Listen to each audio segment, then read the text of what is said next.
వీడియోలో మరో breaking news చూస్తున్నా. ఇవాళ మహిళా రిజర్వేషన్ బిల్లుపై లోక్సభలో చర్చ జరగనుంది. లోక్సభలో ఇవాళే బిల్లు ఆమోదం పొందే అవకాశం ఉన్నట్లు తెలుస్తుంది. అయితే లోక్సభలో బిల్లు పాస్ అయిన తర్వాత రేపు రాజ్యసభ ముందుకు మహిళా రిజర్వేషన్ బిల్లు వెళ్లనుంది.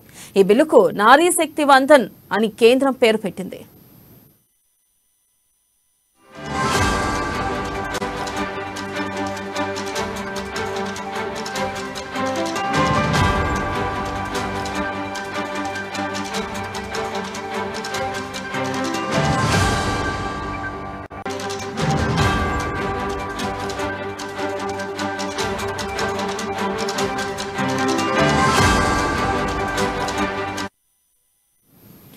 బ్రేకింగ్ న్యూస్ చూస్తున్నా. ఇవాళ మహిళా రిజర్వేషన్ బిల్లుపై లోక్సభలో చర్చ జరగనుంది. లోక్సభలో ఇవాళే బిల్లు ఆమోదం పొందే అవకాశం ఉన్నట్లు తెలుస్తుంది. ఇక లోక్సభలో బిల్లు పాస్ అయిన తర్వాత రేపు రాజ్యసభ ముందుకు మహిళా రిజర్వేషన్ బిల్లు వెళ్లనుంది.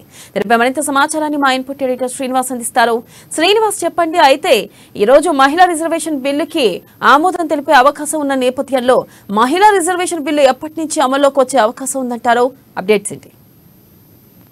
రైట్ వెన్నెల, ఏదైతే దేశ చరిత్రలోనే మహిళా రిజర్వేషన్ బిల్ అనేది ఒక చారిత్రాత్మకంగా చెప్పొచ్చు.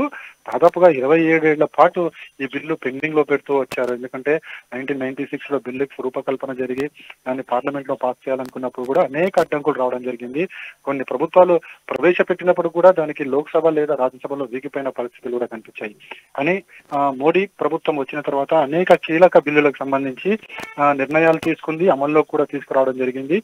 ఈ నేపథ్యంలోనే తాజాగా నిన్న తీసుకువచ్చిన మహిళా రిజర్వేషన్ బిల్లు ఏదైతే చట్టసభల్లో 1/3 33% రిజర్వేషన్ మహిళలకు ఉండాలని చెప్పేసి నిన్న కొత్తగా కొలువుదీరిన పార్లమెంట్ లో ఈ బిల్లును ప్రవేశపెట్టడం జరిగింది.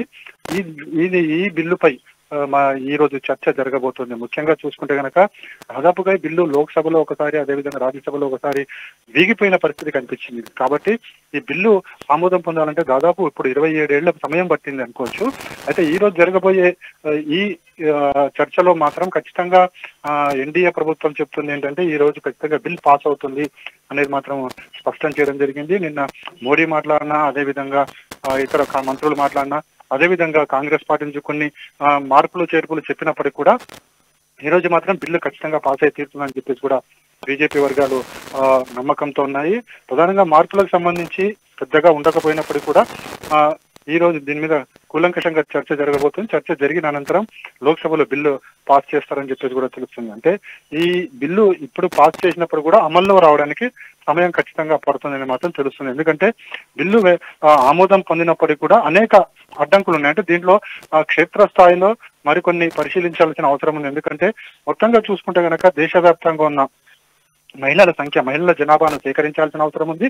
అదేవిధంగా పార్లమెంటు, అసెంబ్లీ స్థానాలు డీలిమిటేషన్ చేయాల్సిన అవసరం ఉంది. అంటే పునర్విభజీకరణ చేయాల్సిన అవసరం ఉంది. సో ఇవన్నీ కూడా 2026లో ఇవన్నీ కూడా జరగబోతున్నాయి. అంటే ఖచ్చితంగా దీనికి ఒక డేట్ అనేది ముందు నుంచి ఉంది. పునర్విభజన కావచ్చు, లేకపోతే జనాభా సేకరణ కావచ్చు, ఇవన్నిటికి కూడా మనం కొన్ని సంవత్సరాలను పెట్టుకున్నాం. సో ఇవన్నీ జరగాలనుకుంటే 2026లో బిల్ ఏదైతే డీలిమిటేషన్ ప్రక్రియ జరుగుతుంది అటు పార్లమెంటు స్థానానికి, అదేవిధంగా అసెంబ్లీ స్థానాలకి.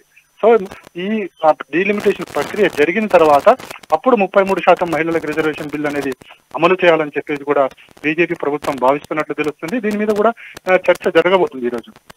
అంటే డీలిమిటేషన్ ప్రక్రియ వచ్చిన తర్వాత అప్పుడు మాత్రమే చేస్తా అంటే మరో 2 ఏళ్లు, దీని మీద 3 ఏళ్లు సమయం పట్టే అవకాశం ఉంది. అంటే ఇది అమల్లోకి రావాలంటే, చట్టసభలు రావాలంటే 2029, అంటే మళ్ళీ ఎన్నికలు వచ్చేటప్పటికి అంటే 2029, మనకి 2023లో ఎన్నికలు డిసెంబర్లో ఉన్నాయి. అదేవిధంగా పార్లమెంట్ ఎన్నికలు వచ్చి 2024లో ఉన్నాయి. ఇవన్నీ తీసుకుంటే మరో 5 ఏళ్ల పాటు ఈ బిల్లు అమల్లోకి రావడానికి సమయం పడుతుంది. అంటే ఇప్పుడు ఆమోదం పొందినప్పటికీ కూడా ఏవైతే క్షేత్రస్థాయిలో ఏవైతే చేయాల్సిన పనులు అవుతున్నాయో ఆ పనులన్నీ పూర్తి చేసిన తర్వాతనే మాత్రమే బిల్లు అమల్లోకి వచ్చే అవకాశం ఉంది. అప్పుడే మహిళలకు 33% బిల్లు అనేది ఆమోదమైంది, చట్టం రూపొందుతుంది. అంటే వన్స్ ఒకసారి ఇది పార్లమెంట్ లో ఆమోదం పొందిన తర్వాత రాష్ట్రపతి దగ్గరికి వెళ్ళారు. రాష్ట్రపతి దాన్ని సైన్ చేసిన తర్వాతనే అది ఒక చట్టం తయారవుతుంది. సో వన్స్ లోక్సభలో పాస్ అయిన తర్వాత ఇదే బిల్లును తీసుకెళ్లి రాజ్యసభలో కూడా చర్చించబోతున్నారు. రాజ్యసభలో కూడా కేంద్ర ప్రభుత్వం అంటే ఎన్డీఏకి సరైన సభ్యుల సంఖ్య, అంటే బిల్లు పాస్ చేసేందుకు అవసరమైన సభ్యుల సంఖ్య ఉంది. అట్ ది సేమ్ టైం పార్టీలన్నీ కూడా ఈ బిల్లును ప్రవేశపెట్టాలని ఒత్తిడి తీసుకొచ్చాయి కాబట్టి ఈ పార్టీలు కూడా ఖచ్చితంగా సపోర్ట్ చేసే అవకాశం ఉంది. ఎందుకంటే బిల్లులో మార్పులు చేర్పులు ఉన్నప్పటికీ లేనప్పుడు కూడా ముందుగా బిల్లు నైతికత ఏదైతే ఉందో 33% చట్టసభల్లో మహిళలకు రిజర్వేషన్ ఇవ్వాలి అనే నైతికత ఏదైతే ఉందో దాన్ని ఖచ్చితంగా అన్ని పార్టీలు కూడా ఆమోదించే అవకాశం ఉంది. కాంగ్రెస్ పార్టీ కావచ్చు, ఇతర పార్టీలు కావచ్చు, అందరూ కూడా కొన్ని మార్పులు చెప్తున్నప్పుడు కూడా ఫైనల్ గా మాత్రం అటు రాజ్యసభలోను ఇటు లోక్సభలోను బిల్లు ఆమోదం పొందబోతుందనేది మాత్రం స్పష్టమవుతుంది. ఈ బిల్లు పాస్ అయితే ఎన్డీఏ ప్రభుత్వానికి మోడీ ప్రధానిగా మరో కీలక నిర్ణయం తీసుకున్నది. అదేవిధంగా మోడీ ఖాతాలోనే ఇది వెళ్లే అవకాశం ఉంది. తద్వారా రాజకీయ కూడా లబ్ధి పొందే అవకాశం లేకపోలేదు. దీన్ని కూడా రాజకీయ పార్టీలు చెప్తున్నప్పుడు కూడా ప్రధానంగా చూసుకుంటే కనుక అంటే కొన్ని దశాబ్దాలు 2 దశాబ్దాల పైగా ఈ బిల్లు పెండింగ్ లో ఉంది కాబట్టి ఇప్పుడు పాస్ కావడం అనేది చారిత్రాత్మక నిర్ణయం అని మనం చెప్పొచ్చు. Right, thank you Srinivas.